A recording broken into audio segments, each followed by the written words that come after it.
Hallo, hallo Anna.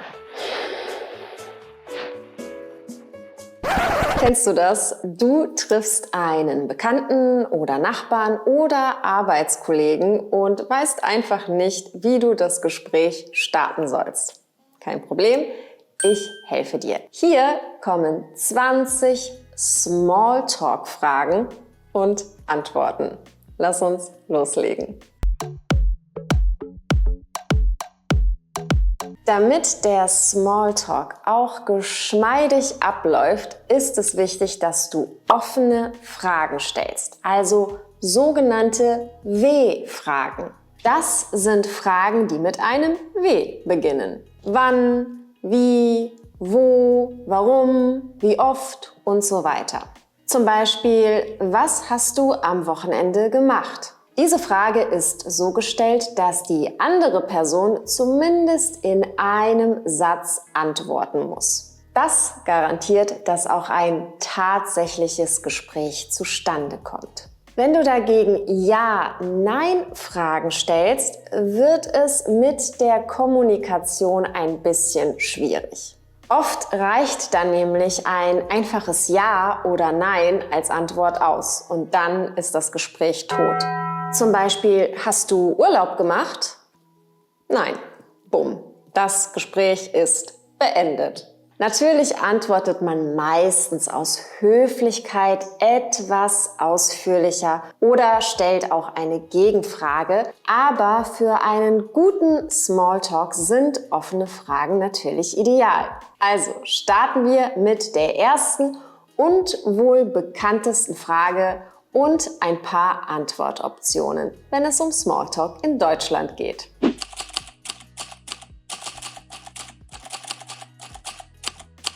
Wie geht's dir?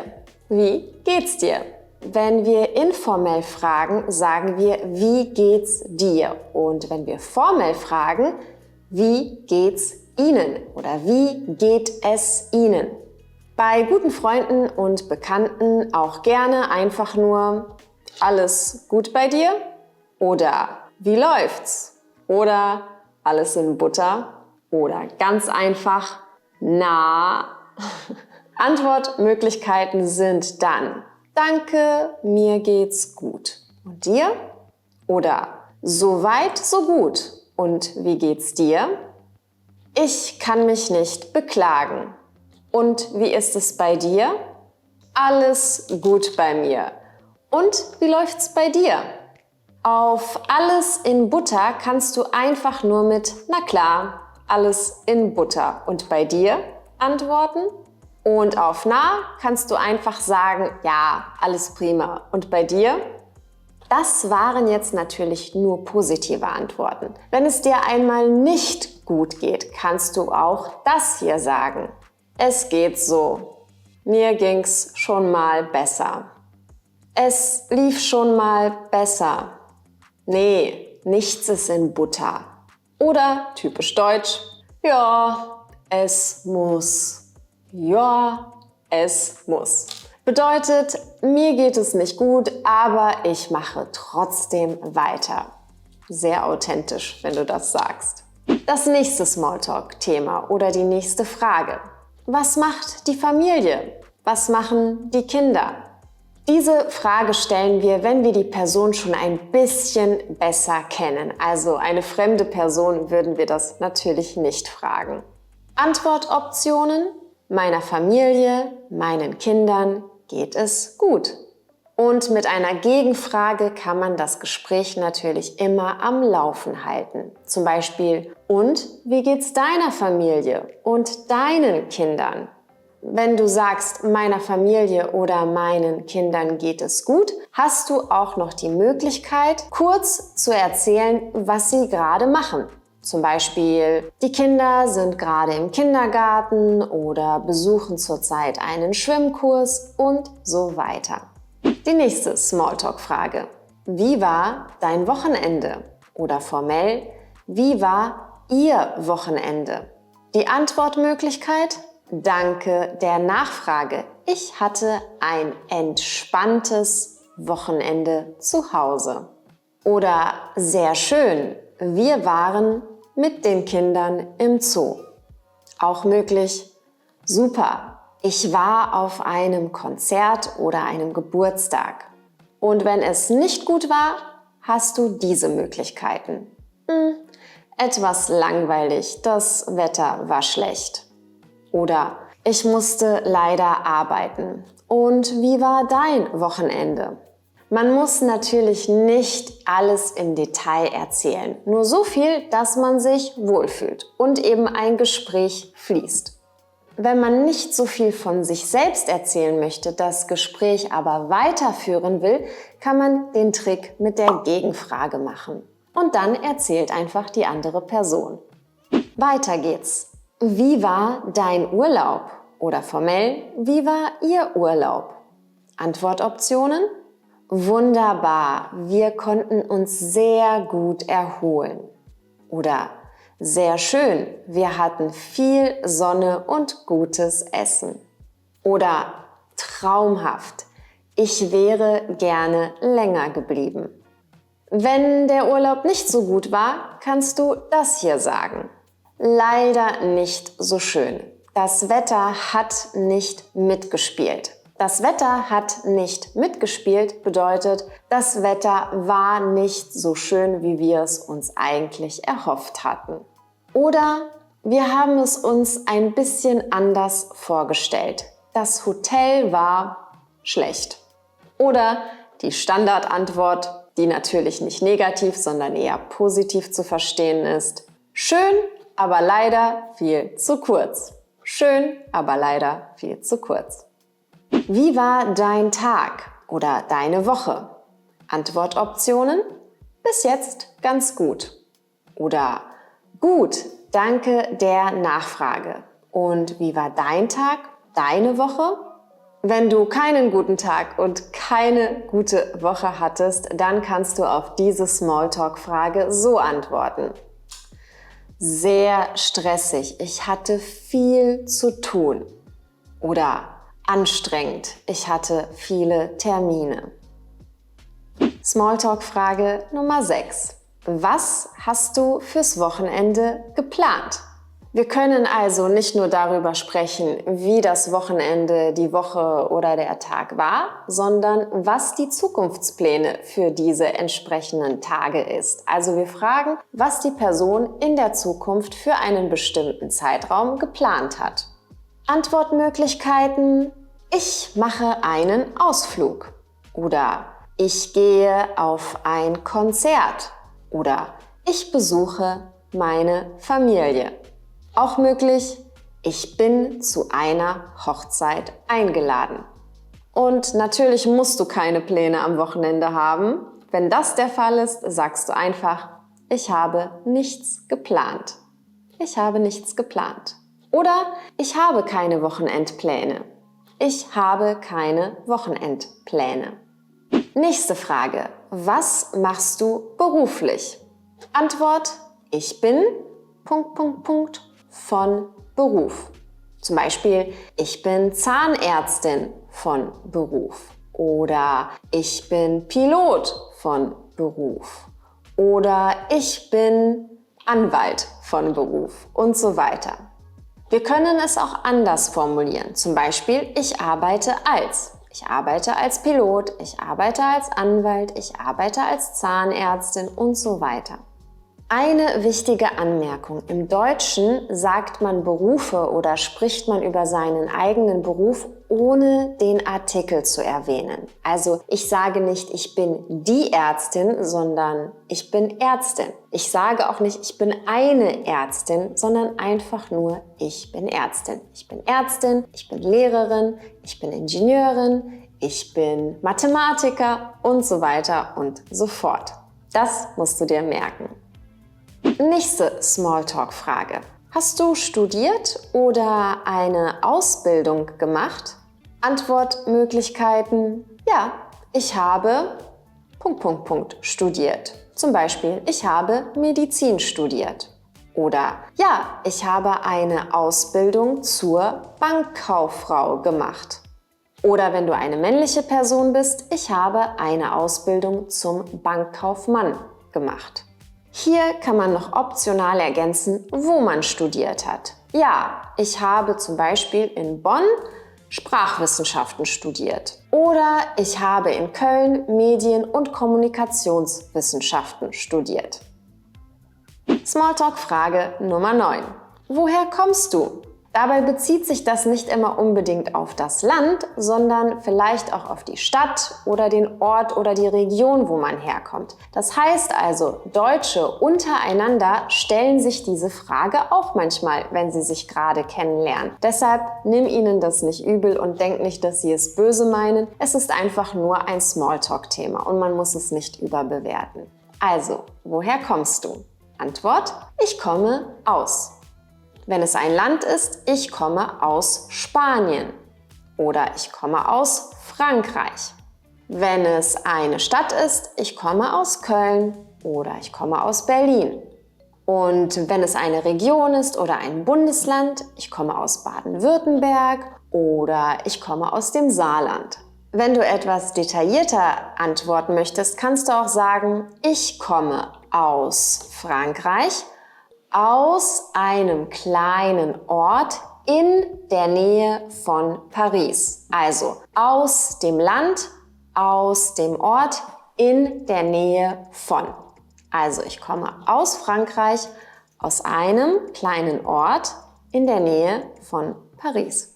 Hier eine kleine Anmerkung. Es gibt manche Länder, wie du sicher weißt, die einen Artikel haben. Also die Schweiz, die Ukraine, die Türkei und so weiter. Vergiss nicht, den Artikel mitzunehmen. Also ich komme aus der Schweiz, ich komme aus der Türkei, ich komme aus der Ukraine.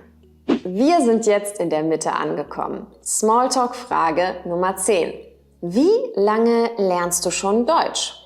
Wenn du neue Menschen kennenlernst, wirst du natürlich etwas über dich erzählen müssen. Und sicherlich wirst du auch erzählen, dass du gerade dabei bist, Deutsch zu lernen. Viele interessieren sich dann dafür, wie lange du schon lernst. Natürlich kannst du diese Frage auch jemandem stellen, den du zum Beispiel gerade in einem Deutschkurs kennenlernst. Also, wie lange lernst du schon Deutsch?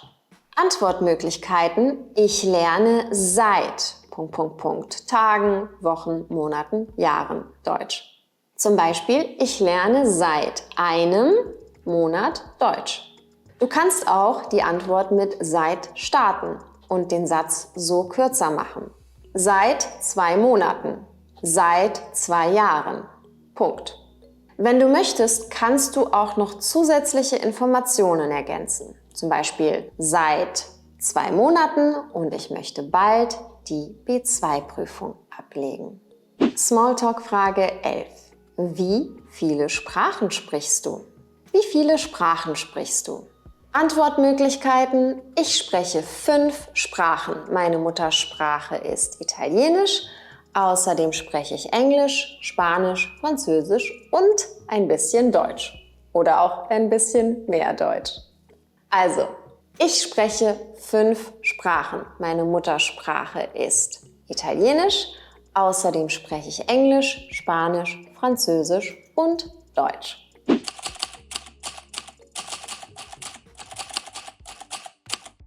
Frage 12. Wann warst du das letzte Mal in deiner Heimat? Wann warst du das letzte Mal in deiner Heimat? Antwortmöglichkeiten: vor Wochen, Monaten, Jahren. Zum Beispiel vor 2 Wochen, vor 3 Monaten, vor einem Jahr. Oder die längere Version: Ich war vor 2 Monaten in meiner Heimat. Auch möglich: Ich war schon lange nicht mehr dort. Ich war schon lange nicht mehr dort. Du kannst zum Beispiel auch ergänzen: Aber ich plane nächstes Jahr im Sommer wieder hinzufliegen. Aber ich plane nächstes Jahr im Sommer wieder hinzufliegen. Oder ich weiß ehrlich gesagt nicht, wann ich das nächste Mal hinfliegen werde. Ich weiß ehrlich gesagt nicht, wann ich das nächste Mal wieder hinfliegen werde.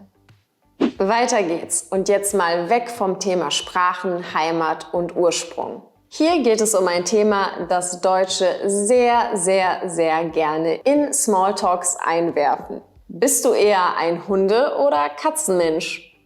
Bist du eher ein Hunde- oder ein Katzenmensch? Oh Mann, ich stelle mir jetzt gerade vor, wie ein Mensch mit einem Katzenkostüm oder einem Hundekostüm da ist. Das kann man wirklich missverstehen. So eine Mischung aus Katze und Mensch oder Hund und Mensch. Ist mir jetzt gerade erst eingefallen. Naja, egal. Also, bist du eher ein Hunde- oder ein Katzenmensch? Damit möchte man einfach nur fragen, ob man Hunde oder Katzen lieber mag. Also, mögliche Antworten sind: Ich bin eher ein Hundemensch oder ich bin eher ein Katzenmensch oder ich mag beide. Das ist sicher die diplomatischere Antwort. Und wenn du weder Hunde noch Katzen magst, kannst du einfach sagen: Ich bin weder ein Hunde- noch ein Katzenmensch. Ich habe keine Haustiere. Frage 14. Welche Spezialitäten gibt es in deinem Land oder deiner Region? Mit Spezialitäten ist hier das Essen gemeint. Und wie alle Menschen auf der Welt reden natürlich auch Deutsche sehr, sehr gerne übers Essen und sind auch sehr neugierig, wenn es um Spezialitäten aus anderen Ländern geht. Denn wenn du schon länger in Deutschland lebst, wirst du sicher festgestellt haben, dass wir große Freunde der internationalen Küche sind. Natürlich kannst du das auch umgekehrt einen Deutschen fragen, denn auch in Deutschland gibt es regionale Spezialitäten. Also in den unterschiedlichen Bundesländern in Deutschland gibt es meistens ein spezielles oder mehrere spezielle Gerichte, die dort sehr oft gegessen werden. Zum Beispiel in Bayern die Weißwurst und die Brezel und so weiter. Je nachdem, aus welchem Land du kommst, kannst du dann antworten: In meiner Heimat gibt es ... Und dann kurz erklären, wie das Gericht aussieht bzw. woraus besteht. Wir haben ja heutzutage auch das Internet und ein Handy und du kannst ein Foto davon zeigen und kurz erklären, was die Zutaten sind. Zum Beispiel, wenn du aus Japan kommst, könntest du sagen: In Japan gibt es Gyoza. Das sind Teigtaschen mit Fleisch und Gemüse, ähnlich wie die deutschen Maultaschen. Das ist nur ein Beispiel. Mit der nächsten Frage geht es zum Thema Astrologie über. Nämlich, was ist dein Sternzeichen? Was ist dein Sternzeichen? Du kannst antworten: Ich bin zum Beispiel Zwillinge, Stier, Löwe, Fisch und so weiter von Sternzeichen. Ich bin ... von Sternzeichen. Du weißt nicht, wie die Sternzeichen auf Deutsch heißen? Kein Problem, hier ist eine Liste. Widder, Stier, Zwillinge, Krebs, Löwe, Jungfrau, Waage, Skorpion, Schütze, Steinbock, Wassermann und Fische. Die nächste Frage. Welche Serie schaust du gerade? Oder hast du eine Serienempfehlung? Mögliche Antwort: Im Moment schaue ich zum Beispiel die Discounter. Eine sehr witzige Serie. Im Moment schaue ich ... Und dann kannst du erklären, wie die Serie ist. Lustig, witzig, spannend, traurig, interessant und so weiter. Oder meine Lieblingsserie ist und dann den Namen. Meine Lieblingsserie ist die Discounter. Diese Serie lege ich dir übrigens tatsächlich wärmstens ans Herz, denn sie ist sehr lustig und man kann super Deutsch damit lernen. Vor allen Dingen Umgangssprache und saloppes Deutsch, also Slang. Wenn wir hier schon über Serien sprechen, können wir doch auch gleich über Musik reden. Welche Musik hörst du? Mögliche Antworten: Ich höre gerne Pop, Rock, Hip-Hop, klassische Musik und so weiter und so fort. Oder ich höre unterschiedliche Musikrichtungen. Ich höre unterschiedliche Musikrichtungen. Vom Serie über die Musik zum Buch. Frage 18.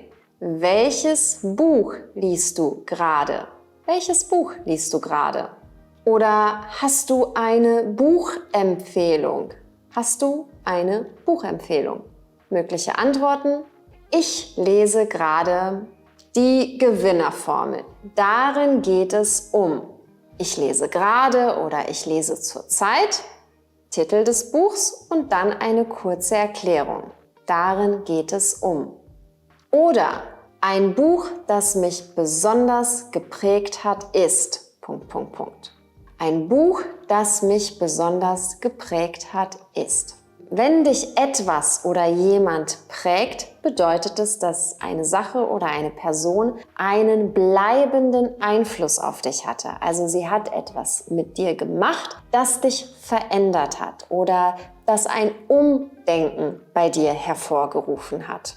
Die vorletzte Frage ist: Vom Katzen- und Hundemenschen zum Stadt- oder Landmenschen. Bist du eher ein Stadt- oder Landmensch? Bedeutet, magst du die Stadt lieber oder das Land?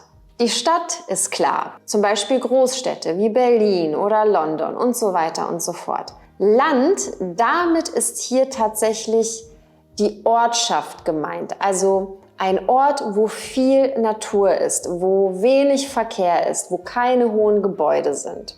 Also Stadt oder Land, Stadt oder Dorf sozusagen.